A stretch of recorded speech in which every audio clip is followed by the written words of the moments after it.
नेहमी कणशी ना आवाज. कणशी येतच मध्ये मेल्या चव्हाण सर. लग्न नकोसा केलंय काही वर्षापूर्वी हो सर. सगळी आवाज आवाज.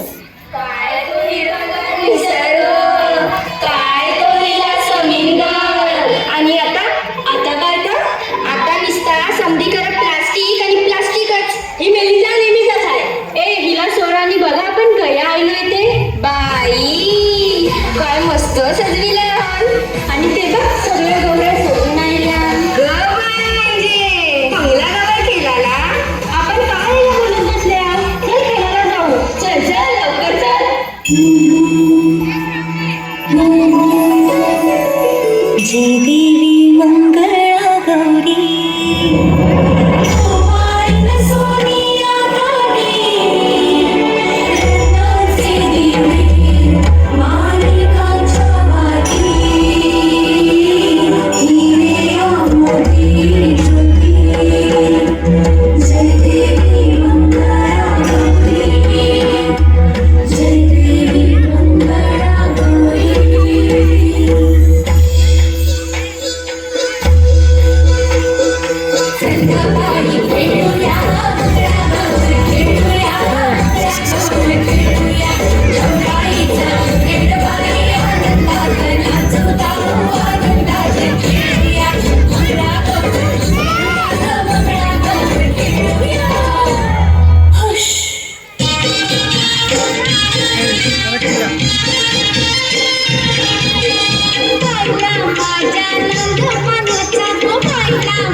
गावाच्या बाबीचा पाणी हा म्हणता गो गावाच्या बाबीचा पाणी हा म्हणता गावाच्या बाबीचा पाणी हा म्हणता गावाच्या बाबीचा पाणी हा म्हणता कसा मी भरू हा पाण्याचा हंडा कसा मी भरू हा पाण्याचा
हिला तुझे कपालीला ढिला अगं हिल पोरी हिला तुझे कपालीला ढिला तुझे कपालीला ढिला तुझे कपालीला ढिला फॅशन मराठी सोबय तुला काय ग तू एवढी शिकलेली ना आणि तुझ्या प्लास्टिकचा कचरा नाल्यात टाकतोस तुला काय करायचंय रे तुमच्या अशा वागण्यामुळे सगळं निसर्ग आणि समुद्र नुसता प्लास्टिकशी भरलाय मासेमारीला गेलो तरी मासलीच्या ऐवजी प्लास्टिक येते अडकून सॉरी ताई, माझी चूक झाली. एकदा मला सुधारायला संधी दे.